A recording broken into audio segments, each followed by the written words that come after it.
এখন যে সশস্ত্র বিপ্লবের মধ্যে দিয়ে একে অপরের জিহাদের নামে এই আইএস বলেন, তালেবান বলেন, বিভিন্ন ইসলামিক রেভলিউশন বলেন, এরা কিভাবে একটা দেশ শুরুতে কিভাবে ধ্বংসের দিকে গেছে এবং কিভাবে জাতিগত ভাগ হয়েছে, তার পরবর্তী তারা গৃহযুদ্ধ করে কিভাবে দেশটাকে শেষ করেছে এবং বাহির থেকে পরাশক্তিরা এসে কিভাবে তাদেরকে গাইড করেছে, এগুলো কিন্তু স্পষ্ট বোঝা যায়।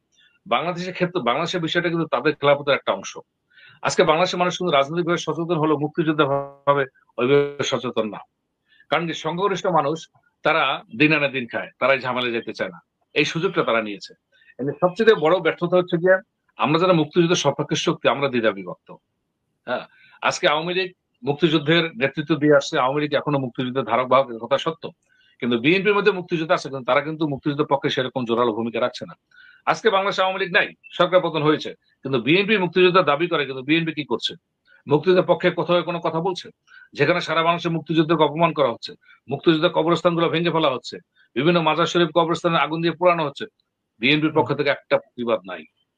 তারা সে জামাত শিবিরের সঙ্গে এবং এই পাকিস্তানের সঙ্গে মিলেমিশে তারা কাজ করছে। সুতরাং এখানে একটা বিরাট একটা শক্তি, যারা মুক্তিযুদ্ধের নামধারী, মুক্তিযুদ্ধের সাথে থেকে তারা আজকে মুক্তিযুদ্ধের পক্ষ থেকে বের হয়ে গিয়ে সেই স্বাধীনতা পরাজয় সত্যের সাথে হাত মিলিয়েছে। শুধু এখানে আমাদের অনেক সামনে বেশ একটা ভালো বাংলাদেশের সমস্যা আসতেছে, যে কথাটা বলছেন। আজকে দেখেন, এরা যদি কন্টিনিউয়াসলি এইভাবে করতে থাকে, যেভাবে গণহত্যা চালিয়ে যাচ্ছে, আজকে পত্রিকা খুললেই দেখা যায় সিলেটে, যশোরে, বিভিন্ন জায়গায় একটা মেয়ের কল্লা নাই, ধর্ষণের পর তাকে হত্যা করা হয়েছে। কেন? এভাবে কেন চলবে? এটা কোন দিকে যাচ্ছে দেশটা?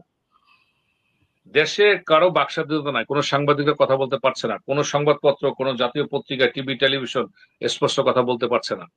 আওয়ামী লীগের সময় তো সবকিছু ওপেন ছিল। আজকে সারা বাংলাদেশে এতগুলো ডিজিটাল অনলাইন পত্রিকা, এতগুলো টিভি চ্যানেল কে দিয়েছে? বাংলাদেশ আওয়ামী লীগ সরকারই তো দিয়েছিল। কিন্তু কই, তারা পারছে এখন কথা বলতে? 500 সাংবাদিক উপরে তাদের লাইফ এখন খুবই হাই রিস্কে আছে, তাদের রাষ্ট্রদ্রোহী মামলা দিয়েছে। এখানে এই সরকার আসলে ফেসিস্ট সরকার।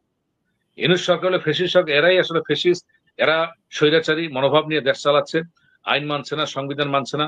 আজকে বাংলাদেশের মাননীয় প্রধানমন্ত্রীর কথা বলা হচ্ছে, উনি পদত্যাগ, উনি তো পদত্যাগ করেনি। সেই পদত্যাগ কেউ দেখাতে পেরেছে?